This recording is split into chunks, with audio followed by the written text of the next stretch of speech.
Assalamualaikum warahmatullahi wabarakatuh. Innal hamdalillah nahmaduhu wa nasta'inuhu wa nastaghfiruh wa na'udzu billahi min shururi anfusina wa min sayyiati a'malina. Man yahdihillahu fala mudilla lahu wa man yudlil fala hadiya lahu. Wa asyhadu an la ilaha illallah wahdahu la syarika lahu wa asyhadu anna Muhammadan abduhu wa rasuluh amma ba'd. Saudaraku seiman, kita melanjutkan kajian Sahih Targhib wa Tarhib. Kita masuk ke At-Targhib fi Sama'il Hadisi wa Tablighihi wa Naskhihi wa Tarhibi minal kadhibi ala Rasulillah sallallahu alaihi wasallam. Anjuran untuk mendengarkan hadis, menyampaikannya dan mencatatnya, dan ancaman dari berdusta atas nama Rasulullah sallallahu alaihi wasallam. Hadis, Bapak sekalian, adalah semua yang berasal dari Rasulullah sallallahu alaihi wasallam. Baik itu ucapan atau perbuatan atau persetujuan. Itu disebut dengan hadis. Dan hadis adalah merupakan sumber atau dasar Islam setelah Al-Quranul Karim, di mana dasar Islam itu adalah Al-Quran, kemudian apa? Hadis, kemudian ijma, ya, kemudian sebagian disebutkan dalam kitab-kitab usul fikih, ya, qiyas dan yang lainnya. Dan mempelajari hadis, saudaraku sekalian, sangat penting sekali. Kenapa demikian? Karena Allah mengatakan dalam Al-Quran bahwa Rasulullah SAW berfungsi sebagai penafsir dan penjelas Al-Quran. Allah berfirman, wa anzalna ilaika dzikra litubayyina lin-nasi ma nuzila ilaihim. Dan kami telah menurunkan kepada engkau adz-dzikr, yaitu Al-Quran. Litubayyina lin-nas, agar engkau, hai Muhammad SAW, menjelaskan kepada manusia ma nuzila ilaihim, apa yang diturunkan kepada mereka tersebut. Berarti Bapak sekalian, Al-Quran sangat membutuhkan hadis. Karena hadislah yang menjelaskan Al-Quranul Karim. Makanya kata Imam Ahmad, as-sunnah tufassirul Quran walaysal aqs. Sunnahlah yang menafsirkan Al-Quran dan tidak sebaliknya. Makanya orang yang paling paham tentang hadis, insya Allah dia yang paling paham tentang Al-Quranul Karim. Karena yang paling tahu tentang Al-Quran siapa? Rasulullah sallallahu alaihi wasallam. Oleh karena itulah saudaraku sekalian, Nabi SAW sangat menganjurkan kita untuk belajar hadis.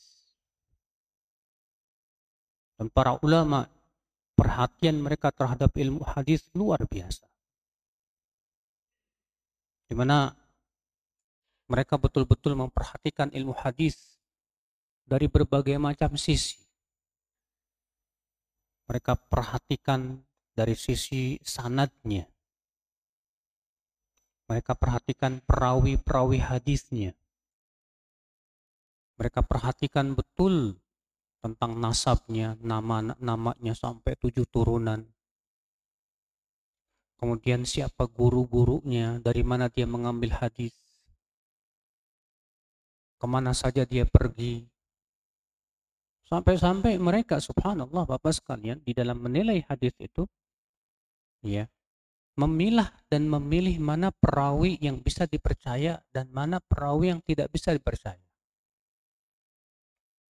Karena dengan cara seperti itulah mereka bisa membela hadis Rasulullah sallallahu alaihi wasallam. Makanya Abdullah bin Mubarak berkata, al-isnadu minad din, Falaulal isnadu ma yalaqala man sya'a ma syaa. Sanad hadis, sanad itu apa namanya? Rantai perawi hadis ya, yang menyampaikan kepada matan hadis. Itu termasuk agama. Sebab kalau bukan karena adanya sanad, orang akan sembarangan mengatakan Rasulullah bersabda. Rasulullah bersabda. Rasulullah bersabda. Akhirnya seenaknya orang berdusta atas nama Rasulullah Sallallahu Alaihi Wasallam. Tapi dengan adanya sanad, kita bisa memeriksa apakah ini hadis sahih, apakah ini hadis yang bahkan dhaif, bahkan palsu. Tentu ya pembahasan tentang apa itu hadis sahih, hadis hasan, hadis dhaif dan macam-macamnya. Demikian pula apa itu hadis palsu. Itu pembahasannya dalam ilmu mustalah hadis. Iya. Saudaraku seiman, azani Allah wa iyyakum. Maka belajar hadis sangat penting sekali. Ayat-ayat hukum Al-Qur'an sifatnya global. Perinciannya adanya di mana? Dalam hadis.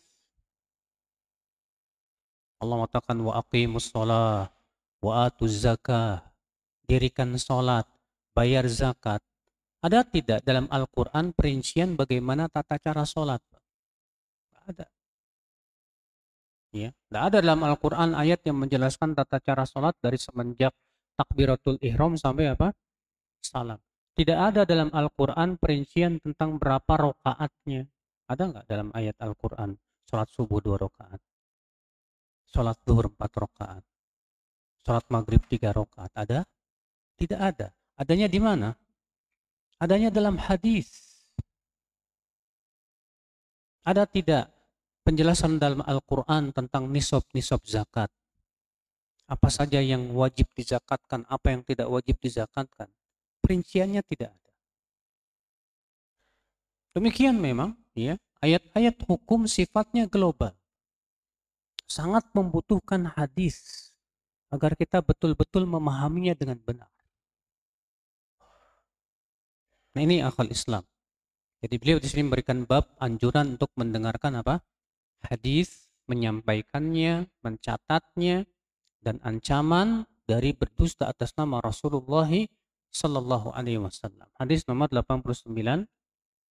An Ibni Mas'ud radhiyallahu anhu qala sami'tu Rasulullah sallallahu alaihi wasallam yaqul naddarallahu imra'a sami'a minna syai'an faballaghahu kama sami'ahu farubba muballighin aw 'amin sami'in rawahu Abu Daud wa Tirmidzi wa Ibnu Hibban fi sahihihi ila annahu qala rahimallahu imra'a wa qala Tirmidzi haditsun hasanun sahih.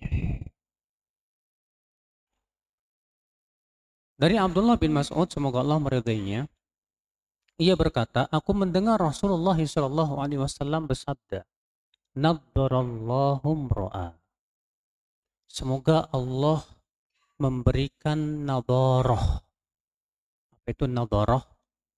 Al-Khattabi berkata, makna nadarah ad-du'a lahu bin nadarah wa hiya ni'mah wal bahjah wal husn. Nadarah itu artinya nikmat, ya, kegembiraan dan kebaikan. Sehingga maknanya artinya apa? Jammalahullah wa zayyanahu. Artinya semoga Allah menghiasnya, membaguskannya. Dan nadarah itu biasanya adanya di wajah. Al-Imam Ibnu Qayyim mengatakan, ya, nadrah atau nadarah itu yakunu fil wajh, biasanya adanya di wajah. Dia terlihat berseri-seri karena kegembiraan yang berasal dari hati. Maka Nabi Shallallahu Alaihi Wasallam mendoakan nadarah bagi siapa? Semoga Allah, ya, memberikan nadarah kepada orang yang mendengarkan dari kami sesuatu. Mendengarkan apa? Hadis. Masya Allah. Lalu ia sampaikan seperti yang ia dengar. Berarti dia betul-betul hafalkan, Mbak. dihafalkan tanpa kurang, tanpa lebih. Karena Nabi mengatakan, lalu ia sampaikan sebagaimana yang ia dengar. Iya. Lalu Nabi bersabda, "Farubba muballighin aw'a min sami'in." Berapa banyak orang yang disampaikan padanya hadis ternyata lebih paham daripada orang yang mendengarkannya langsung. Subhanallah, di sini Nabi Shallallahu Alaihi Wasallam, Bapak sekalian, mendoakan ya kebaikan, kebagusan, kenikmatan, kegembiraan bagi orang yang mendengarkan hadis Rasulullah Shallallahu Alaihi Wasallam. Ini menunjukkan betapa agungnya ya akhul Islam. Kita belajar hadis Rasulullah Shallallahu Alaihi Wasallam. Makanya Sufyan bin Uyainah berkata, "Ma ra'aitu ahadan min ahli hadis illa ra'aitu fi wajhi nudrah li hadzal hadis." Tidaklah aku melihat seorang ahli hadis pun kecuali aku melihat wajahnya itu berseri-seri berdasarkan hadis ini. Subhanallah akhul Islam. Maka dari itu ya akhul Islam, kita berusaha untuk semangat belajar hadis. Belajar tafsir tanpa belajar hadis cacat. Karena kalau kita menafsirkan hadis Al-Quran tapi tidak berdasarkan penafsiran Rasulullah SAW, pasti akan cacat, Pak, dalam tafsirnya itu. Makanya seorang ahli tafsir, Pak, dia juga harus seorang ahli hadis. Supaya apa, Pak? Supaya dalam penafsirannya sesuai dengan penafsiran Rasulullah SAW. Makanya lihat, tafsirnya para ahli hadis itu luar biasa. Bapak baca misalnya tafsir Ibnu Katsir.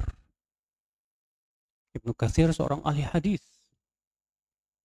Bapak baca juga tafsir Al-Imam Abu Ja'far At-Tabari, seorang ahli hadis. Demikian pula tafsir Al-Qurtubi, seorang ahli hadis, Masya Allah. Makanya kita lihat tafsirnya luar biasa. Berbeda dengan orang-orang yang bukan ahli hadis, akan tampak tafsirnya hanya mengandalkan akal. Sehingga akhirnya banyak sekali cacat-cacat ya dalam tafsirnya tersebut dan dikritik oleh banyak para ulama. Akhul Islam, saudaraku seiman. Rasulullah sabda, "Faballaghahu kama sami'ahu." Lalu ia sampaikan hadis sebagaimana yang ia dengar. Dan lafaz ini, Pak, dijadikan dalil oleh Imam Muslim, tidak boleh meriwayatkan hadis secara makna. Karena sebetulnya para sahabat pun berbeda pendapat ya.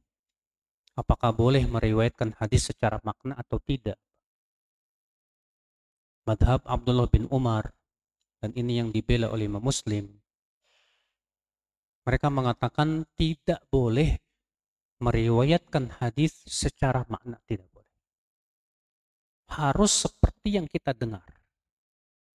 Tidak nambah, tidak kurang, dan tidak boleh diubah. Dalilnya mana? Hadis ini. Faballaghahu kama sami'ahu. Lalu ia sampaikan persis seperti yang ia dengar. Sedangkan jumhur ulama, jumhur itu siapa sih? Jumhur itu mayoritas ulama, dan ini pendapat Imam Bukhari dan juga jumhur sahabat, bahwa meriwayatkan hadis secara makna boleh, tapi dengan syarat. Apa syaratnya? An yakuna aliman bima yuhilu bihil ma'ani. Itu dia betul-betul berilmu tentang sesuatu yang bisa mengubah makna. Ya, artinya dia harus jago bahasa Arab. Bahasa Arabnya harus betul-betul mumpuni. Gitu. Kenapa? Karena ini masalahnya kita sedang menyampaikan hadis Rasulullah SAW. Adapun kalau kita tidak paham tentang bahasa Arab, tentang sesuatu yang bisa mengubah makna, tidak boleh. Nggak boleh misalnya kita berkata, oh saya pernah dengar hadis, kalau tidak salah maknanya begini deh. Nah ini bahaya nih Pak. Kita terkadang suka begitu. Kalau tidak salah maknanya begini, hati-hati Pak. Ucapan seperti ini dikhawatirkan kita berdusta atas nama Rasulullah Sallallahu Alaihi Wasallam. Kalau kita tidak bisa membawakan hadis dengan teksnya, lebih baik disampaikannya nanti aja. Kita cari dulu teksnya yang benar, pas, baru kita sampaikan kepada manusia. Masalahnya kita bukan ahlinya dalam meriwayatkan hadis secara apa? Makna, saudaraku sekalian. Ya. Kemudian Rasulullah bersabda, "Farubba muballighin au min sami'in." Berapa banyak orang yang disampaikan hadis padanya ternyata lebih paham daripada orang yang mendengarkan hadis langsung. Ini menunjukkan, Pak, yang sangat ditekankan di dalam menuntut ilmu itu selain menghafal itu memahami. Paham betul. Hadis yang kita pelajari, berusaha untuk kita pahami. Makna-maknanya, apalagi bahasa Arabnya Rasulullah itu kan bahasa Arab yang sangat fasih, Pak. Balaghahnya tinggi, Pak. Makanya untuk menafsirkan hadis ini, Pak, membutuhkan kepada apa? Keluasan ilmu. Dari sisi pertama bahasa Arabnya dia mumpuni. Yang kedua, dia harus juga menguasai hadis-hadis Rasulullah Shallallahu Alaihi Wasallam. Supaya apa, Pak? Supaya kita tafsirkan hadis dengan hadis yang lain. Karena hadis itu ya saling menafsirkan satu sama lainnya. Makanya Imam Syu'bah Ibn Hajjaj ia berkata, "Al-bab idza lam yujma' turuquhu lam yatabayyan muraduh." Hadis itu kalau tidak dikumpulkan seluruh jalan-jalan dan lafaz-lafaznya, maka belum jelas maknanya. Jadi orang yang ingin mensyarah hadis, Pak, dia harus melakukan jam'ut turuq, mengumpulkan semua jalan-jalannya dan lafaz-lafaznya. Ya. Dan ulama yang sangat piawai dalam masalah ini Al-Hafidz Ibnu Hajar Al-Asqalani rahimahullah. Kalau antum baca kitab Fathul Bari, syarah Sahih Bukhari, setiap mensyarah hadis dari Sahih Bukhari selalu beliau membawakan lafaz-lafaz lain dan jalan-jalan lain dalam kitab tersebut. Makanya subhanallah ya, syarah terhadap Sahih Bukhari yang paling bagus itu syarahnya Al-Hafidz Ibnu Hajar Al-Asqalani. Fathul Bari 15 jilid. Masya Allah. Iya. Maka ya akal Islam, kata Rasulullah, berapa banyak orang yang disampaikan padanya hadis lebih paham daripada yang mendengarnya langsung. Kadang orang yang mendengarnya kurang paham, tapi ketika dia sampaikan kepada orang lain ternyata yang disampaikan lebih paham daripada yang menyampaikan. Itu menunjukkan kefakihan itu berderajat-derajat, Pak. Pemahaman orang itu berderajat-derajat. Ada orang yang pahamnya ya dangkal. Ada kalau seseorang mendengarnya langsung memahaminya dengan sangat dalam sekali. Seperti Imam Syafi'i rahimahullah. Pernah suatu ketika ada seseorang minta izin mau nginep di rumahnya Imam Syafi'i rahimahullah. Pokoknya dia ingin melihat bagaimana ibadahnya Imam Syafi'i. Malam itu ia melihat dan memperhatikan Imam Syafi'i kok tidur aja. Sampai adzan subuh. Orang ini kecewa banget. Di pagi harinya dia berkata, "Ya, aku ini nginep sengaja ingin melihat bagaimana ibadah engkau. Ternyata engkau semalam suntuk cuma tidur." Kata Imam Syafi'i, "Tadi malam aku tidak tidur. Tadi malam aku memikirkan sebuah hadis. Rasulullah bersabda kepada seorang anak kecil yang sedang bersedih kehilangan burungnya. Burung Nughair namanya. Rasulullah bersabda kepada anak kecil itu, "Ya Aba Umair, madza fa'alan Nughair?" Fastambattu minhu akthar min mi'ati faidah.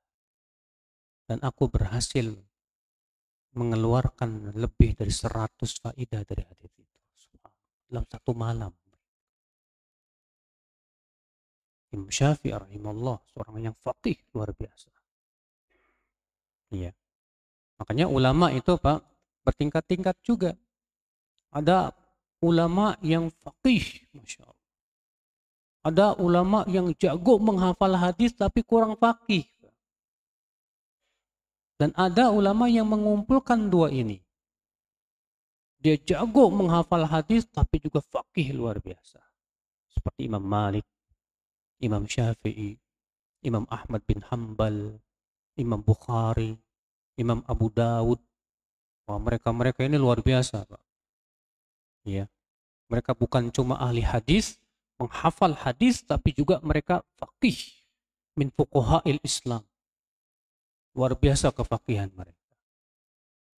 Nah, di sini kita penting sekali ya untuk bisa menjadi orang yang faqih. Paham hadis-hadis Rasulullah SAW, kita paham, kita pelajari, kita dalami.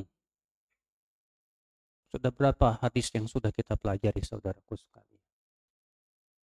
Kita berusaha, ya. Baik, kita masuk hadis yang ke-90. An Zaid bin Thabit qala sami'tu Rasulullah sallallahu alaihi wasallam yaqul Nadharallahu imra'an sami'a minna haditsan faballaghahu ghairahu farubba hamil fiqhin ila man huwa afqahu minhu wa rubba hamil fiqhin laysa bifaqih thalathun la yaghillu alaihinna qalbu muslim ikhlasul amali lillah wa munasahatu ulatil amri waluzumul jama'ah fa inna da'watahum tuhitu man wara'ahum wa man kanatid dunya niyatah farraqallahu alaihi amrah wa ja'ala faqrahu baina 'ainai wa lam ya'tihi minad dunya illa ma kutibalah wa man kanatil akhiratu niyatah jama'allahu amrah wa ja'ala ghinahu fi qalbihi wa atathu dunya wa hiya raghimah. Rawahu Ibnu Hibban fi sahihi wal Baihaqi bi taqdimin wa ta'khir. Dari Zaid bin Thabit, semoga Allah meridainya, ia berkata, aku mendengar Rasulullah sallallahu alaihi wasallam bersabda, semoga Allah memberikan nadarah kepada seseorang yang mendengarkan dari kami hadis, lalu ia sampaikan kepada orang lain. Berapa banyak orang yang membawa fikih, membawa ilmu maksudnya, kepada orang yang lebih faqih darinya, yang lebih paham darinya. Dan berapa banyak orang yang membawa fikih yaitu ilmu, ternyata dia tidak faqih, tidak paham. Ya, artinya dia banyak hafalannya, Pak. Hafal Quran, hafal hadis, tapi nggak paham. Banyak nggak kayak ginian, Pak? Banyak, ya. Salasun, ada tiga perkara la yaghillu alaihinna qalbu muslim, yang tidak akan berkhianat atau tidak akan dengki, ya, padanya hati seorang muslim. Kata-kata yaghillu ada dua makna, Pak. Yaghillu, ya, itu mempunyai makna artinya ad-daghan wal hiqd, itu dengki. Dan yang kedua, ya, yaitu yaghullu, itu artinya khianat. Maka ada tiga perkara yang tidak akan dengki atau khianat padanya hati seorang muslim. Yang pertama, mengikhlaskan amal karena Allah. Yang kedua, memberi nasihat kepada ulil amri dan berpegang kepada jamaah. Karena doa mereka itu meliputi orang yang ada di belakang mereka. Dan siapa yang dunia itu niat terbesar dia, Allah akan cerai-beraikan urusannya. Dan Allah akan jadikan kefakiran di antara matanya. Dan dunia pun tidak akan mendatanginya kecuali sesuai yang dituliskan untuknya saja. Dan siapa yang akhirat itu niatnya, maka Allah akan kumpulkan urusannya. Dan Allah akan jadikan kekayaan itu di hatinya. Dan dunia pun akan mendatanginya dalam keadaan hina di hadapan.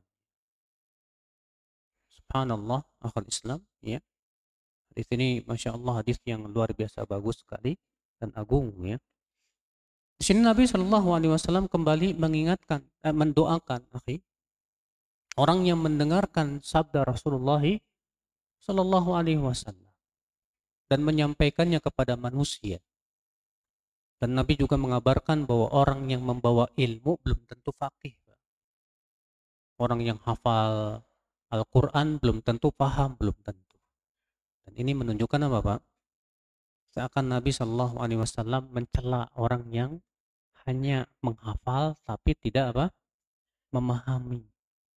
Makanya dalam disebutkan dalam hadis Nabi Shallallahu Alaihi Wasallam, ya kata Rasulullah Shallallahu Alaihi Wasallam, ya sayati aqwamun yashrabun al-Quran kama yashrabul laban.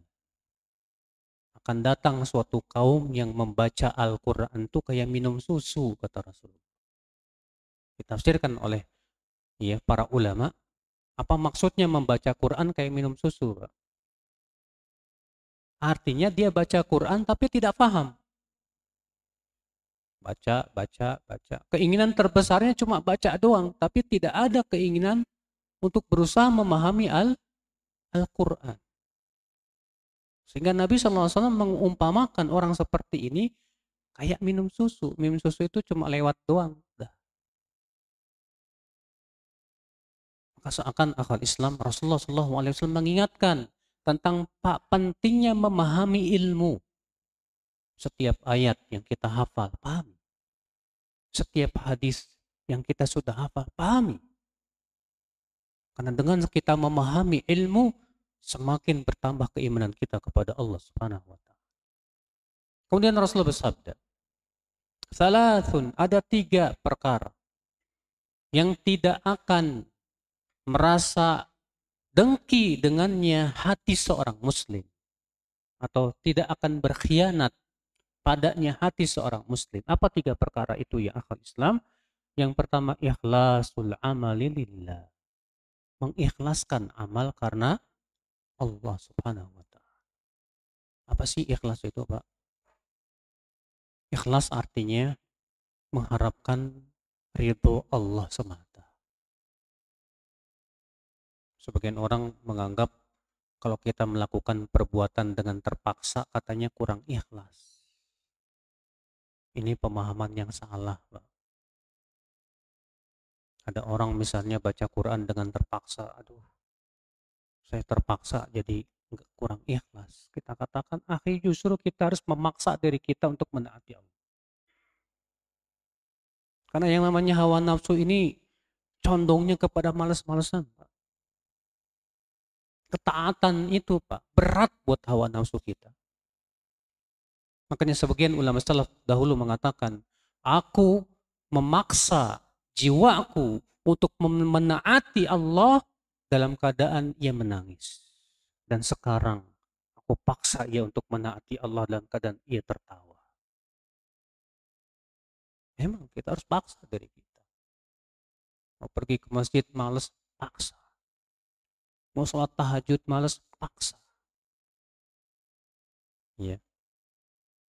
Dan itu tidak disebut tidak ikhlas, tidak. Ikhlas itu kalau kita mengharapkan apa? Ridho Allah. Kalaupun kita terpaksa tapi kita mengharapkan ridho Allah, itulah ikhlas. Saudaraku seiman. Dan keikhlasan itu ya akhi, subhanallah, agung di sisi Allah Subhanahu wa Ta'ala. Allah berfirman, wa ma umiru illa liya'budullaha mukhlishina lahuddin. Tidaklah mereka diperintahkan kecuali agar mengikhlaskan ibadah itu untuk Allah saja. Subhanallah. Keikhlasan, saudaraku sekalian, azani Allah wa iyyakum, adalah merupakan salah satu syarat la ilaha illallah. Makanya Rasulullah SAW sabda, Man syahida alla ilaha illallah mukhlisan dakhalal jannah. Siapa yang bersyahadat la ilaha illallah dengan penuh keikhlasan, maka ia pasti masuk ke dalam surga. Bahkan iblis pun, akhul Islam, tidak bisa menggoda orang yang ikhlas. Ketika iblis berjanji untuk menyesatkan manusia, iblis memberikan pengecualian. Siapa yang tidak bisa disesatkan, kata iblis, illa ibadaka minhumul mukhlasin. Kecuali hamba-hambamu di antara mereka yang diikhlaskan. Sebagian ulama mengatakan, ya ketika menafsirkan ayat ini, artinya hamba-hamba Allah yang diselamatkan dengan keikhlasan. Keikhlasan, Pak, menyelamatkan kita dari bencana dan malapetaka. Mungkin Bapak pernah mendengar ya tentang kisah 3 orang yang masuk gua. Kemudian jatuhlah batu besar dan menutup pintu gua. Kemudian 3 orang ini rupanya orang soleh, Pak. Apa kata mereka? Ayo kita bertawasul kepada Allah dengan amalan kita dulu yang ikhlas. Yang pertama berkata, ya Allah, aku dahulu punya 2 orang tua yang telah renta. Dan aku tidak pernah mendahulukan anak dan istriku di atas mereka. Suatu ketika aku pergi pulang kemalaman dan aku dapatkan mereka sudah tidur, ya Allah. Kemudian aku memeraskan susu unta, kemudian aku tunggu mereka sampai pagi mereka bangun. Kemudian aku berikan susu itu kepada orang tuaku, ya Allah. Jika memang dahulu aku melakukan ini ikhlas karena mengharapkan wajah-Mu, tolong selamatkan kami. Geser tuh Pak batunya, Pak. Masya Allah. Iya. Allah selamatkan dengan keikhlasan. Makanya penting ikhlas. Tapi untuk ikhlas itu berat. Kenapa untuk ikhlas itu berat? Karena manusia punya sifat senang dipuji. Itu kalau dipuji senang nggak, Pak? Senang. Seringkali kita mengharapkan pujian manusia. Kita mengharapkan ketenaran, kemasyhuran. Masya Allah. Ingin diakui keilmuan kita, ingin diakui ibadah kita, ingin diakui kalau kita punya kelebihan, musibah. Makanya akal Islam, kewajiban kita sebelum beramal apapun, sholat ke, sodakoh ke, apa ke, yang harus kita periksa hati kita dulu. Sudah ikhlas apa belum? Makanya Imam Ibnu Qayyim berkata, ma min amal illa ya wa yus'alu anhu diwana. Tidak ada setiap amal yang hendak kita lakukan kecuali hendaknya dipertanyakan 2 pertanyaan. Pertanyaan yang pertama, 5. Apa motivasi kamu untuk beramal? Karena siapa kamu beramal? Wa kaifa, dan bagaimana cara kamu beramal? Wa amal awal su'alun alil ikhlas. Adapun yang pertama kata beliau, ini pertanyaan tentang keikhlasan. Adapun yang kedua yaitu pertanyaan tentang mutaba'ah, kesesuaiannya dengan sunnah Rasulullah Sallallahu Alaihi Wasallam. Penting ya akal Islam. Sebab kalau misalnya amal kita nggak ikhlas, waduh repot Pak. Pertama amalnya nggak diterima sama Allah. Yang kedua dosa di sisi Allah Subhanahu Wa Taala. Amalan sebesar apapun Pak, tapi kalau niatnya tidak ikhlas itu berubah menjadi amalan yang paling buruk di sisi Allah. Ya dulu pernah lewat hadis tentang 3 orang yang pertama kali dibakar dalam api neraka. Siapa 3 orang yang pertama kali dibakar dalam api neraka? Yang pertama orang yang alim dan qari. Yang kedua orang yang mati syahid. Yang ketiga orang yang suka berderma, berinfak. Allah panggil orang yang alim dan qari ini. Lalu Allah bertanya kepada dia, ma'amaluk, apa amalmu?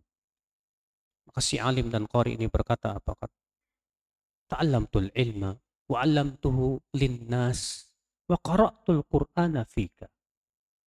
Ya Allah, aku dahulu di dunia belajar ilmu, aku ajarkan kepada manusia, dan aku baca Quran karena engkau ya Allah. Apa kata Allah? Kadzabta, kamu dusta. Bal ta'allamtal ilma lituqal alim. Kamu dulu menuntut ilmu hanya ingin disebut ulama. Wa qara'tal Qur'an lituqal qari, dan kamu dulu membaca Quran hanya ingin disebut qari. Wa qad qil, dan kamu sudah mendapatkan sebutan itu. Fasuhiba bihi fa thumma ulqiya finnar. Lalu ia diseret dan dilemparkan ke dalam api neraka. Bayangkan. Padahal menuntut ilmu itu amalan yang luar biasa. Membaca Al-Quran amalan yang besar di sisi Allah. Tapi gara-gara niatnya yang tidak ikhlas berubah menjadi amalan yang paling buruk di sisi Allah Subhanahu wa taala. Penting sekali ya akal Islam menjaga keikhlasan dalam setiap amal kita. Ikhwatul Islam. Kita lanjutkan ya. Kata beliau, 3 perkara yang tidak akan berkhianat atau dengki padanya hati seorang muslim. Yang pertama apa tadi? Mengikhlaskan amal karena Allah semata.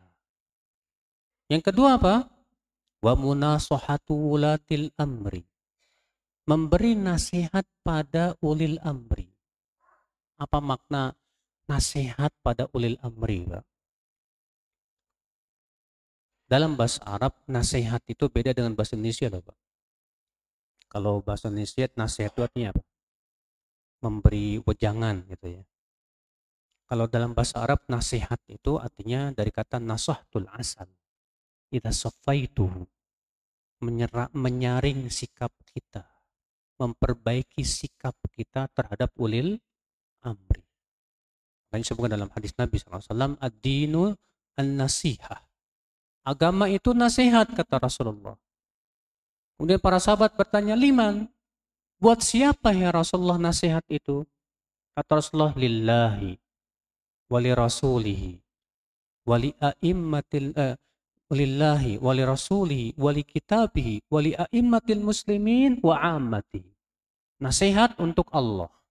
Gimana nasihat untuk Allah? Gak mungkin kita secara bahasa Indonesia ngasih nasihat, ya Allah kasih nasihat kamu begini-begini, gak mungkin, Pak.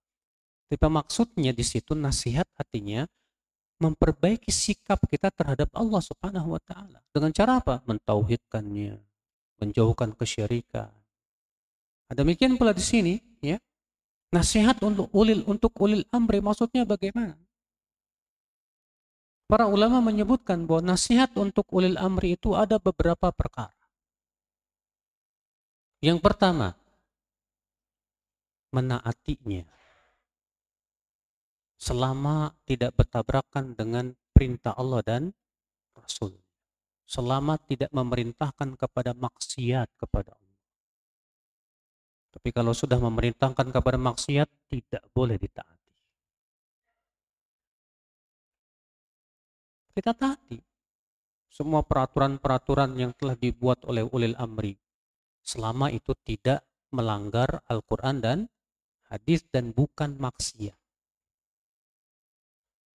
Yang kedua, makna nasihat kepada ulil amri apa?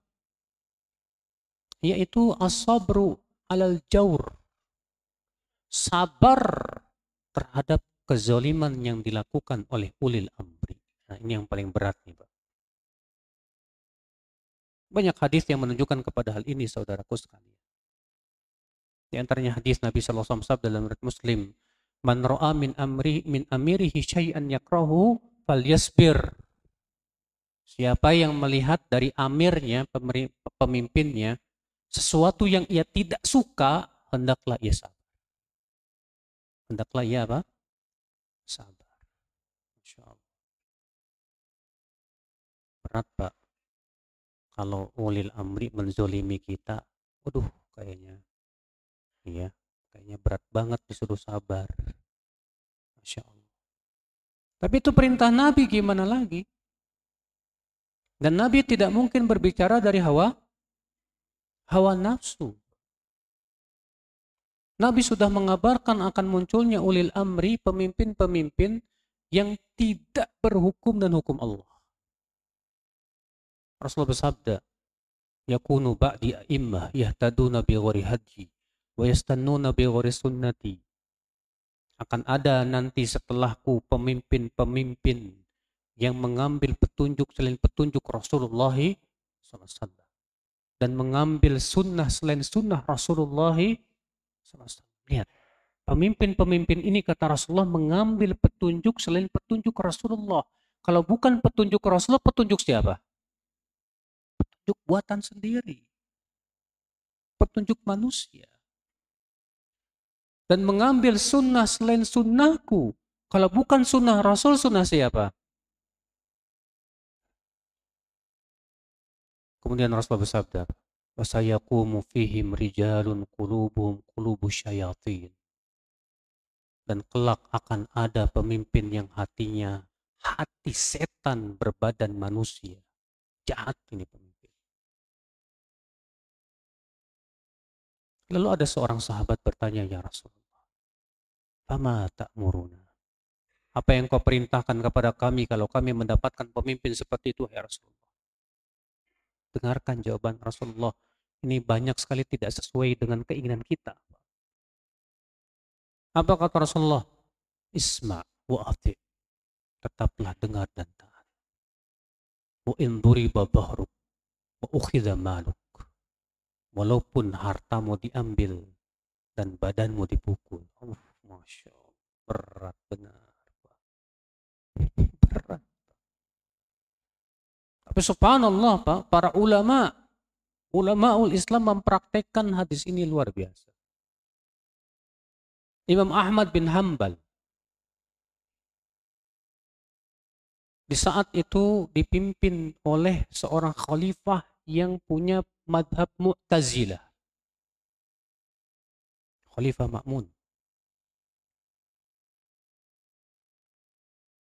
Dia mengatakan bahwa Al-Quran makhluk dan memaksa seluruh ulama ahlu sunnah untuk mengatakan Al-Quran makhluk. Siapa yang mengatakan tidak mau, dia disiksa atau dibunuh. Banyak ulama lari, Pak. Imam Syafi'i lari ke Mesir. Ya. Banyak ulama ditangkapi. Tidak mau mengucapkan Al-Quran makhluk. Termasuk Imam Ahmad bin Hanbal. Khalifah Ma'mun mati.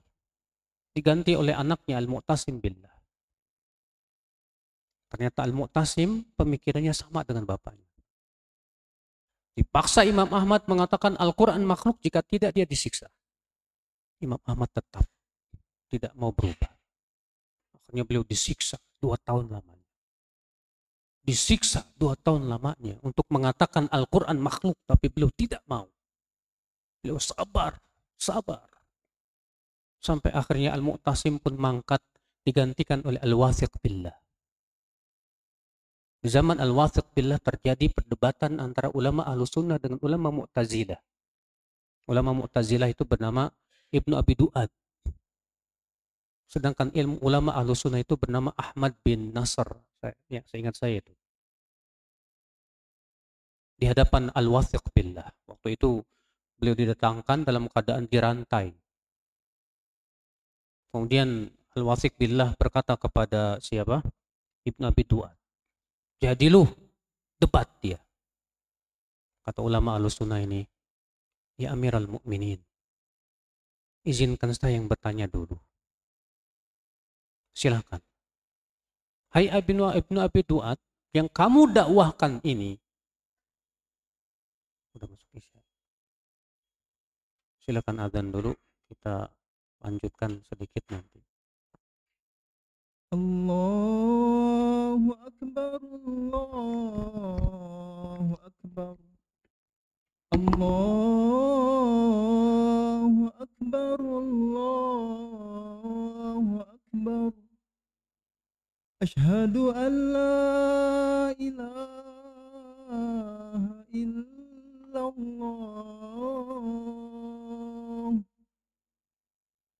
أشهد أن لا إله إلا الله.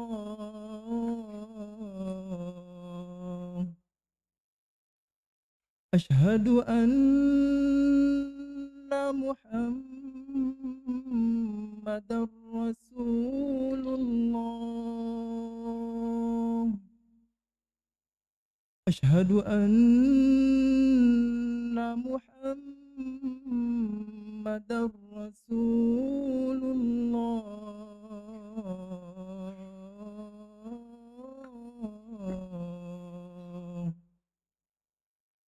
حي على الصلاة.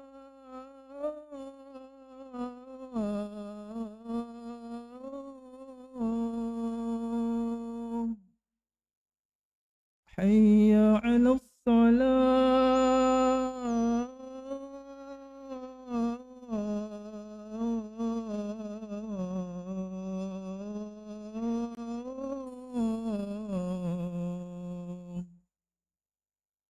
حي على الفلاح.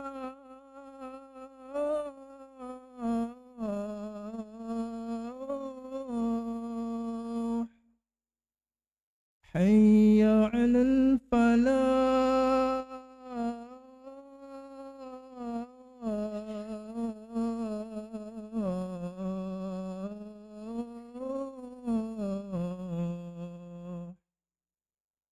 الله أكبر الله أكبر. لا إله إلا الله.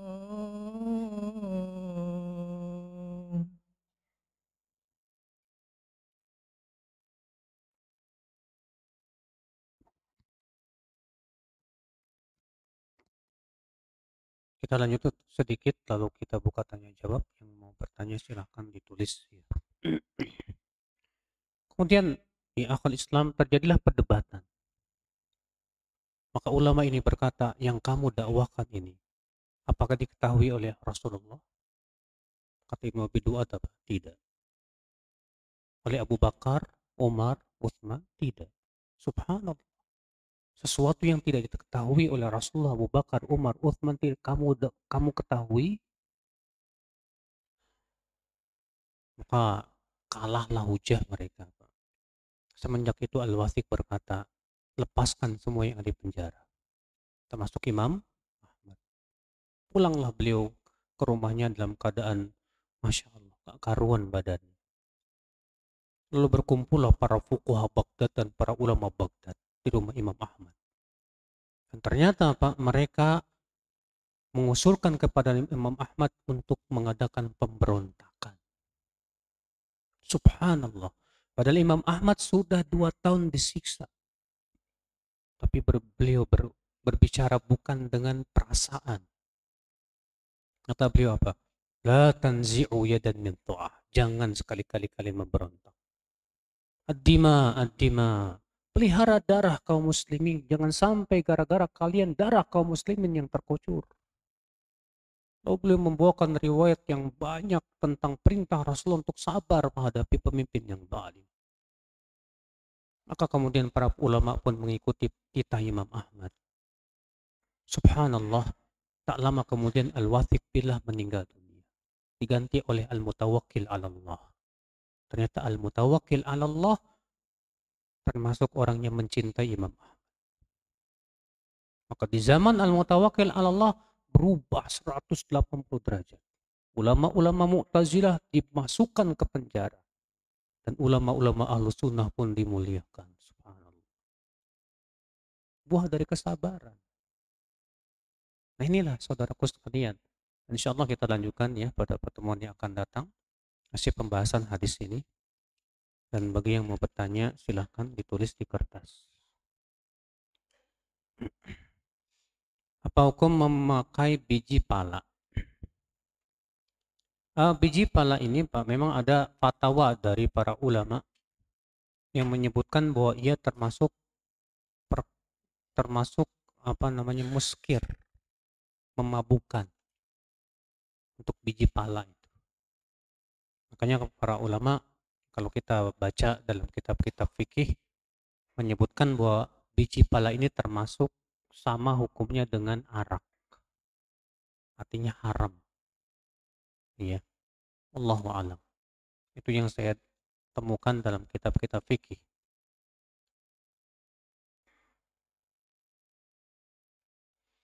Bagaimana kita menanggapi orang yang apabila kita sampaikan hadis, dia berkata begini, Ustadz, hadis lagi, hadis lagi. Masya Allah. Ini orang, Pak. Iya. Dia mengatakan demikian karena apa? Pertama, karena dia mendewakan akal. Yang kedua, dia tidak paham tentang kedudukan hadis Rasulullah Sallallahu Alaihi Wasallam. Kalaulah orang ini mencintai Rasulullah SAW dengan cinta yang jujur, dia pasti akan senang ketika mendengar apa? Hadis. Kata para ulama, tanda cinta kepada Allah adalah cinta Al-Quran. Berarti tanda cinta kepada Rasulullah SAW adalah cinta kepada apa? Hadis. Al-Quran itu firman-firman Allah, sedangkan hadis itu sabda-sabda Rasulullah Sallallahu Alaihi Wasallam. Maka ketika disampaikan hadis, lalu dia mengatakan apa sih hadis mulu, hadis lagi. Ya subhanallah, ini sabda nabimu. Kita sebagai pengikut Rasul harusnya senang dong, merasa cinta dengan hadis Rasulullah. Cuma masalahnya terkadang Pak, seringkali hadis itu tidak sesuai dengan hawa nafsu, itu yang jadi masalah. Dibacain hadis ini ternyata nggak sesuai dengan keinginannya.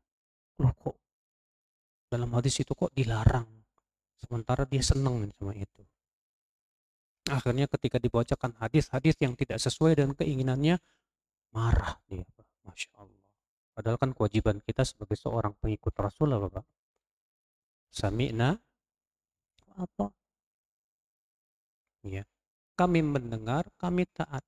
Kita yakin Rasulullah tidak pernah berbicara dari hawa nafsu. Allah sendiri yang mengatakan, wa ma yantiqu 'anil hawa. Tidaklah Nabi Muhammad SAW berbicara dari hawa nafsunya. In huwa illa wahyu yuha. Ia adalah wahyu yang diwahyukan kepadanya.